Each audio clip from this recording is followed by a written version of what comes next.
la Fundación Pontificia Ayuda a la Iglesia Necesitada alerta sobre la persecución contra cristianos en Nigeria por la violencia de Boko Haram, conflictos étnicos y desplazamiento que enfrentan en algunas zonas del país. En su segundo día de visita, el presidente de Palestina dialoga con su homólogo de Italia sobre la ayuda humanitaria y la reconstrucción de Gaza. Agradece la acogida del gobierno italiano a niños víctimas de la guerra. Expertos en inteligencia artificial, desarrolladores e inversionistas se reúnen en Roma para promover herramientas al servicio de la Iglesia en la educación, la salud y medios de comunicación. En Brasil, la comunidad Jesús Niño lleva 35 años acogiendo y cuidando a personas con discapacidad. El obispo Portela destaca el centro como un oasis de paz en medio del sufrimiento. En México crece la devoción por la advocación mariana de la Virgen de Satanudos. Hola queridos amigos, soy Lady y terminamos la semana informativa. Así es, Natalie, qué gusto como siempre compartir esta información contigo y con nuestros televidentes desde los estudios en Lima, Perú. Bienvenidos a su noticiero con enfoque católico EWTN Noticias, soy Natalie Paredes. Soy Eddie Rodríguez Morel, gracias por acompañarnos.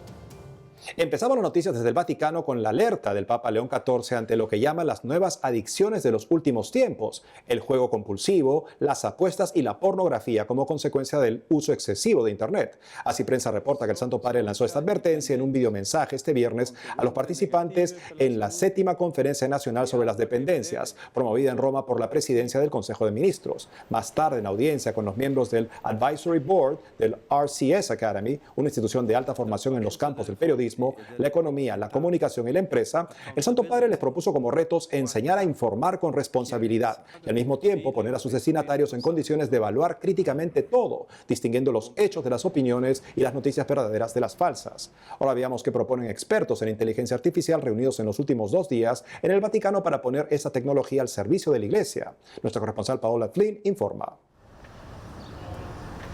Expertos en inteligencia artificial, compañías que desarrollan esta tecnología e inversores se reunieron en la Pontificia Universidad Gregoriana para el Forum Builders AI, un evento que busca promover el desarrollo de la inteligencia artificial a servicio de la misión de la Iglesia Católica en áreas como la educación, la salud y los medios de comunicación, entre otras. Si la Iglesia es misionera y si esa misión es hacia las periferias existenciales, entonces son ellos quienes tenemos en el foco. No estamos pensando en competir con otras herramientas, no estamos pensando en hacer algo para el 1% de la gente que está súper técnica con la AI, sino estamos pensando cuáles pueden ser las herramientas que hagan más fácil el camino de fe al que se le hace difícil, al que quiere buscar una comunidad y no sabe cómo encontrarla. Qué lindo sería que tenga una herramienta de AI que fácilmente lo ayude a pensar a dónde congregarse. Los asistentes participaron en distintos talleres en los que discutieron las posibilidades en la aplicación de la inteligencia artificial y los márgenes éticos que permitan a los diseñadores cuidar de la dignidad del ser humano al tiempo que ofrecen una herramienta enfocada en sus necesidades. En los próximos años comenzaremos a ver cómo los robots humanoides llegan a los hogares y a los lugares de trabajo. Estamos tratando de establecer algunos principios y marcos para ayudar al mundo a comprender que no se trata solo de dinero, sino también de la dignidad humana y de la naturaleza del trabajo, del valor del trabajo. José Pacheco, codirector del programa avanzado de fabricación y diseño del MIT, piensa que la Iglesia Católica tiene mucho que aportar a esta conversación. La robótica, que existe desde hace mucho tiempo, se está fusionando con la inteligencia artificial, por lo que la capacidad de estos robots para tener algún tipo de razonamiento integrado en sí mismos crea una experiencia y un resultado completamente diferentes. Por lo tanto, creo que esta conversación sobre qué significa, cuál será el impacto, cómo participamos en ella y qué voces, qué historias, qué pensamientos aportamos a la conversación que se ha mantenido en todo el mundo y concretamente, cuando pensamos en nosotros mismos como miembros de la Iglesia, ¿qué podemos aportar? El Papa León XIV envió un mensaje a los participantes del fórum, expresando su gratitud por todos los que trabajan para asegurar que las tecnologías emergentes se mantengan orientadas a la dignidad de la persona humana y el bien común. Dijo que la inteligencia artificial nace de la capacidad creativa que Dios ha dado a los hombres y que por ello la innovación tecnológica puede ser una forma de participación del acto divino de crear. Añadió que la Iglesia cuenta con los creadores de inteligencia artificial para que desarrollen sistemas que reflejen la justicia y la solidaridad y algoritmos que sirvan a la educación católica, la salud o que compartan la belleza y la verdad de la historia cristiana. La conferencia tuvo lugar del 6 al 7 de noviembre y participaron unas 200 personas. En Roma, Paola Flynn, EWTN Noticias. Y el presidente de Palestina, Mahmoud Abbas, en su segundo día de visita en Italia, fue recibido esta mañana por el presidente Sergio Mattarella en el Palacio del Quirinal. Mattarella destacó que la Autoridad Nacional Palestina es un interlocutor fundamental para Italia y la comunidad internacional.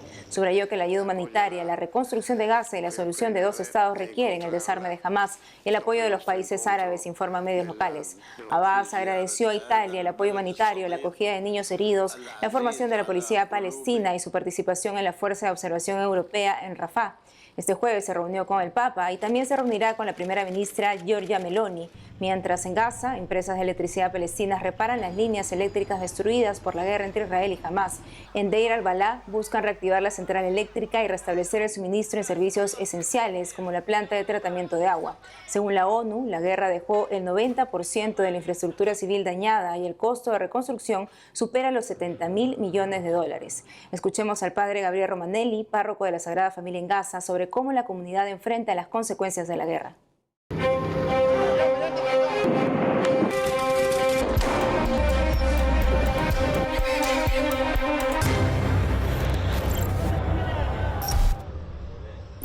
Nosotros tenemos 3 escuelas, pero las 3 en este momento son inutilizables para las clases. Salvo, bueno, aquí en parte, pero en realidad no es la escuela, porque pusimos unas cabañas, iba a decir, pero cabañas demasiado. Es unas cosas de madera con lona para poder dar clases. Pero digo, les pido que recen para que encontremos solución, para que podamos dar clase a más de los 150 alumnos que tenemos. Hace muchísima falta. La gente está tratando de arreglarse como sea para las clases de los niños. Pero digo, está muy triste la gente, está muy angustiada porque todavía a nivel mundial no se habla de solución. Si todavía se amenaza con que quizá la guerra vuelva, en realidad nunca terminó la guerra. Pero bueno, se podrán imaginar que la angustia existe. No entraron materiales de construcción, no entraron topadoras para limpiar las calles, está llenas de escombros. La gente está muriendo ahora. La ayuda humanitaria, la cuestión de los heridos, de los enfermos. Para que tengan en cuenta y recemos. Y también para dar gracias a Dios por todos los bienes que nos concede. Las actividades siguen, como digo, el oratorio sigue. Y bueno, algunas actividades también para la gente mayor y queremos hacer para las familias.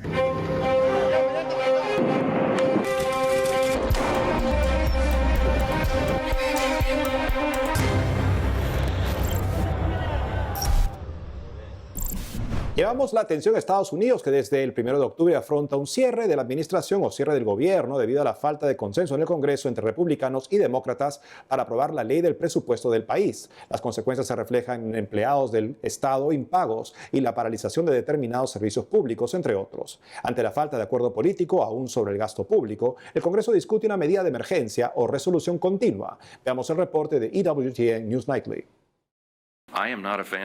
No soy partidario de prorrogar el cierre del gobierno hasta diciembre, porque seamos sinceros, muchos por aquí sufren estrés por los proyectos de ley de gastos navideños. No queremos hacerlo, no lo haremos. El presidente de la Cámara de Representantes dice que le gustaría que se prorrogara la nueva resolución continua hasta mediados de enero, lo que permitiría a los legisladores de ambas cámaras terminar el proyecto de presupuesto del gobierno para el próximo año. Si lo trasladamos a enero, quiero saber qué están tratando de llegar a un acuerdo, de apoyar el proceso de asignación de fondos. Si se trata de una táctica dilatoria, no estoy a favor. En este momento, esta resolución continua es ineficaz hasta el punto de ser irrelevante. Y la Cámara tiene que volver para que haya una conversación significativa sobre el levantamiento del cierre del gobierno.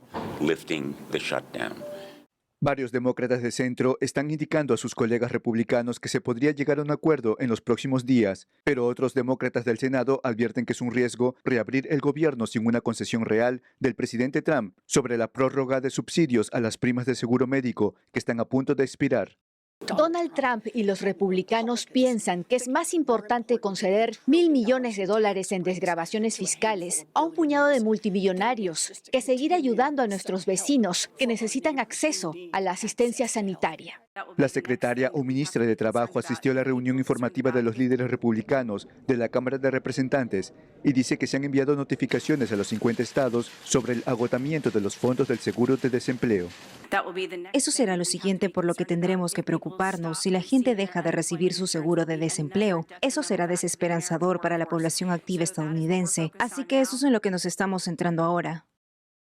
El cierre del gobierno de Estados Unidos está afectando el servicio de vuelos debido a la reducción de controladores aéreos trabajando sin poder cobrar sus sueldos. Este viernes entró en vigor la reducción de vuelos en Estados Unidos. El secretario de Transporte dijo que es una medida temporal en 40 aeropuertos, entre ellos Nueva York, Chicago, Denver, Los Ángeles y Atlanta, según Associated Press. Veamos qué dicen los pasajeros. Es un inconveniente para los pasajeros, pero es un inconveniente mayor para las personas a las que no se les paga. Cuando me subo al avión y cuando llego al aeropuerto, les doy las gracias a todos y digo, oye, gracias, porque sé que es difícil. Tengo emociones encontradas, pero creo que mi enfoque principal es que necesitan volver al trabajo, necesitan arreglar esto. Van a lastimar a mucha gente inocente. No me preocupa llegar a Florida, pero podría preocuparme en 10 días para llegar a casa. Vuelo por trabajo, vuelo todo el tiempo, llego aquí 45 minutos antes de un vuelo o llegué 2 horas antes de mi vuelo, así que estoy nervioso. Volar de regreso a Denver ya es una pesadilla. Hace poco, el presidente de Estados Unidos, Donald Trump, designó a Nigeria como un país de especial preocupación por violaciones a la libertad religiosa, en especial contra los cristianos, y anunció estar dispuesto a intervenir si es necesario. Para saber qué está pasando en Nigeria, entro en contacto con María Lozano, jefa de comunicaciones de ayuda a la Iglesia Necesitada, fundación pontificia que monitorea la libertad religiosa y apoya a las comunidades perseguidas en todo el mundo. María Lozano, bienvenida a EWTN Noticias. María, según el último informe sobre libertad religiosa de ayuda a la Iglesia Necesitada, Nigeria está entre los 24 países de más grave situación. ¿Por qué llegan a esa conclusión? La situación en Nigeria es muy compleja porque Nigeria es un país muy grande, con una población de más de 200 millones, una población mixta, mitad casi, entre musulmanes y cristianos, y tenemos diferentes conflictos en este país. Yo voy a ilustrar a 3, pero se podrían hablar de 5 o 6. En el norte, sobre todo en la parte noreste, tenemos sobre todo a los grupos islámicos como Boko Haram, que siguen actuando. Si bien han limitado su situación mucho más al norte-este del país, a la zona también con Chad y con Camerún, siguen activos. Seguimos oyendo de secuestros, ataques a poblaciones enteras, donde ellos siguen actuando, a pesar de que han sido muy limitados. Luego tenemos una situación en el cinturón medio, que se llama en el Middle Belt en inglés, que es la parte donde justamente la mitad musulmana, que es el norte, con la mitad más cristiana, aunque siempre hay musulmanes y cristianos en los dos lados, pero se une, y allí tenemos una situación de muchísimo conflicto, dijéramos, entre los pastores fulani y los agricultores, que son de diferentes tribus y grupos étnicos nigerianos que están asentados, y donde hay una lucha grande y conflictiva relacionada con el terreno, con los cultivos, pero que está empezando a tener en los últimos años también un sesgo religioso al mismo tiempo, porque podemos ver que algunos de los ataques están dirigidos más bien a la población cristiana, pero como digo, es la mayoría en esta zona. Y luego tenemos grupos criminales que han nacido de ambos, tanto del Boko Haram como de los fulanis, que se han mezclado, se han vuelto, aprovechando esta confusión y aprovechando que el gobierno a veces no actúa, hay una impunidad grande ante los crímenes, pues están creando grupos delictivos, criminales, bandidos que les llaman allí, que realmente se ocupan muchísimo de lo que son secuestros, ataques, robos, y que crean una situación de inseguridad muy grande en todo el país, pero sobre todo esto afecta a la zona central y a la zona norte y también a la noroeste.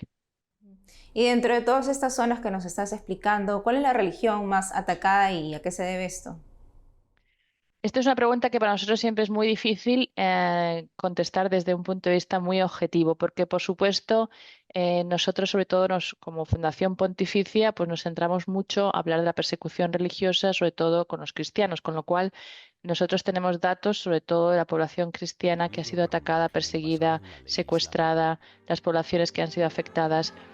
Yo no te sabría decir con un número cierto hasta qué punto la población musulmana en ciertas zonas del norte, pues por ejemplo donde casi no hay presencia cristiana, qué números ellos tienen, ¿no?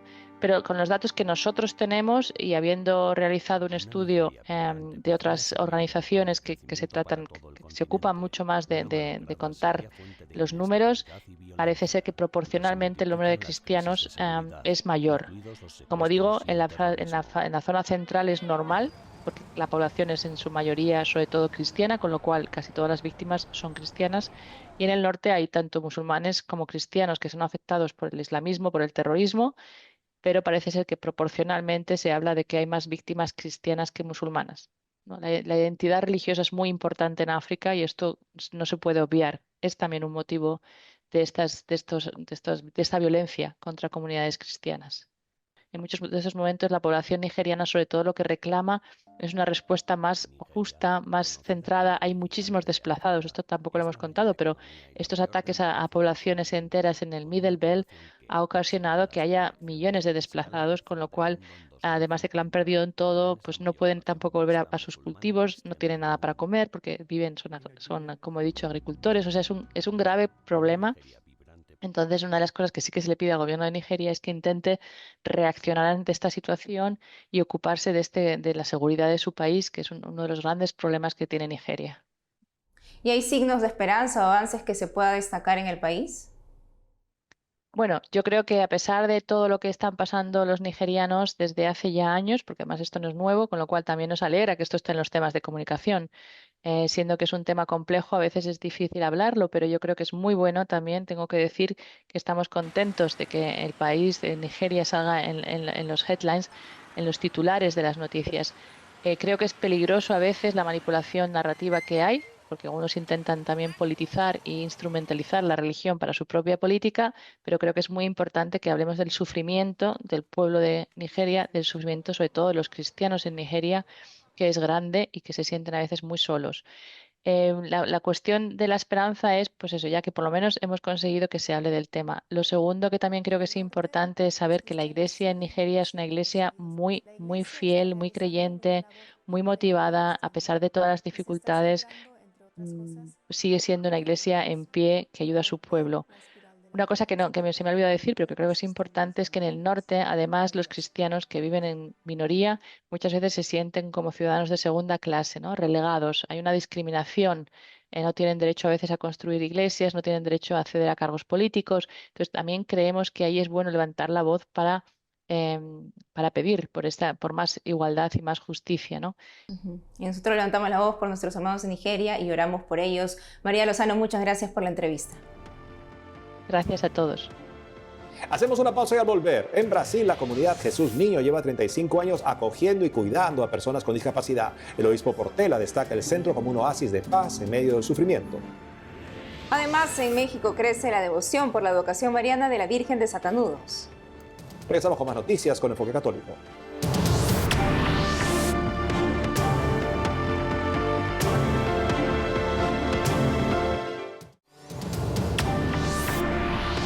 Ponemos la mirada en Brasil para conocer una iniciativa en favor de la vida de personas con discapacidad. La obra llamada Comunidad del Niño Jesús se sostiene por más de 30 años y en estos días recibieron una importante visita. Nuestra corresponsal Natalia Queiroz nos cuenta.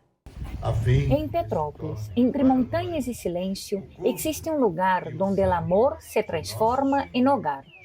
Fundada hace 35 años, la Comunidad Jesús Niño es más que una institución.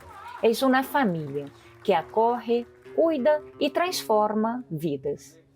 La semana pasada, el obispo de Petrópolis, Monsenhor Joel Portela Amado, visitó la comunidad.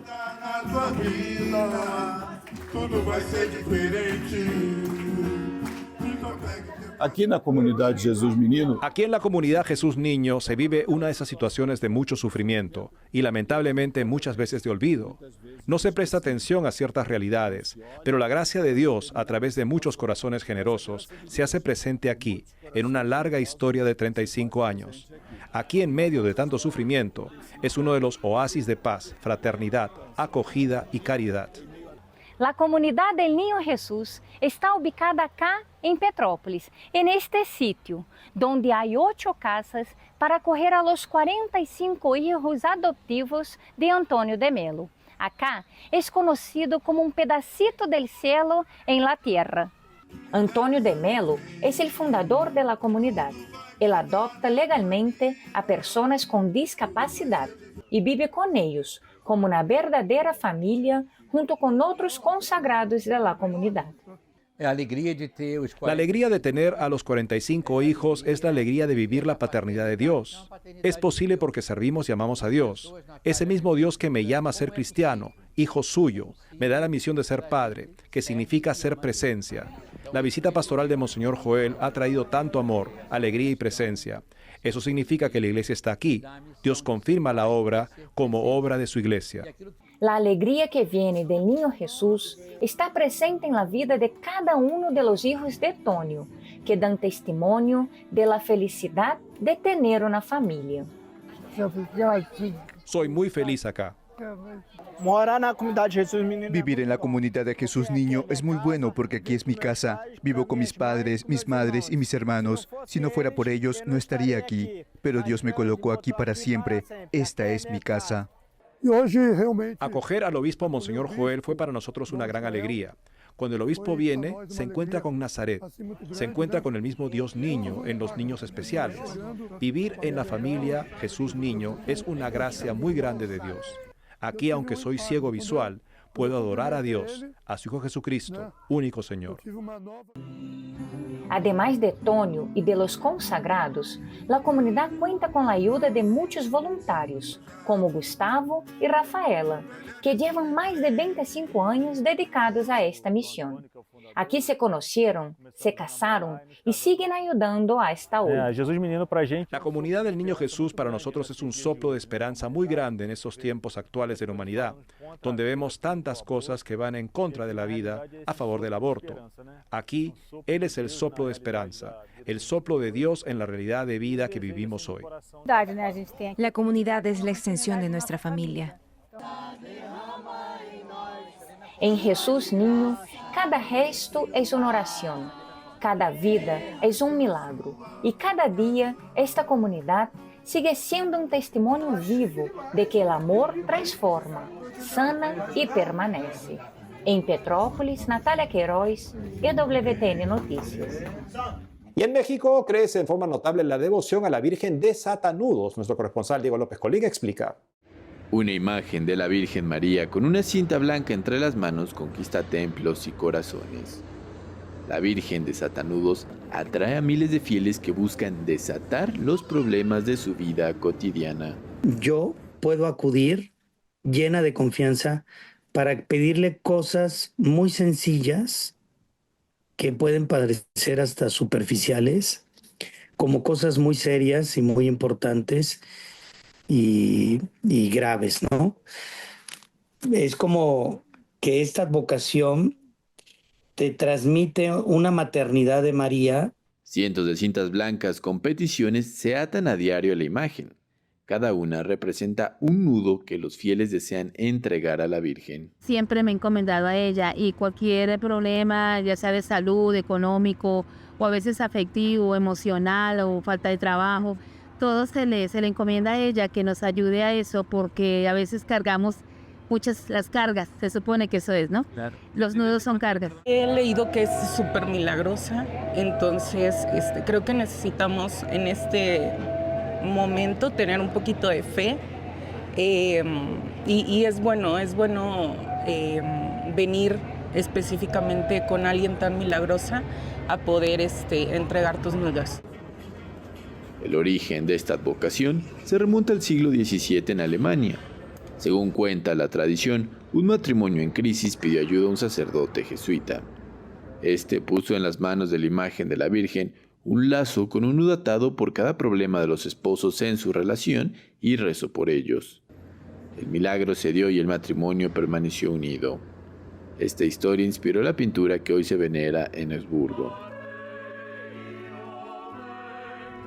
Su devoción cobró nueva fuerza gracias al Papa Francisco, quien difundió la imagen y promovió su oración en América Latina.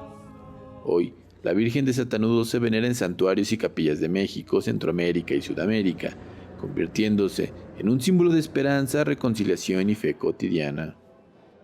Yo creo que el mensaje central es decir, tienes una madre en el cielo que te escucha, a quien le puedes escribir con confianza tus nudos, tus necesidades, tus problemas, los de tu familia, los de tus seres queridos. Desde los listones que decoran los altares, hasta los milagros que los fieles atribuyen a su intercesión, la ternura, pero sobre todo la esperanza que irradia la Virgen de Satanudos en todos los mexicanos, continúa creciendo. En Ciudad de México, EWTN Noticias, Diego López. Amigos, hemos llegado al final del programa. Gracias por habernos acompañado hasta aquí. Saben que pueden seguirnos en las redes sociales, también de lunes a viernes a las 12 del mediodía, hora de Miami, en Radio Católica Mundial y su programa Más que Noticias con un servidor. Hasta entonces.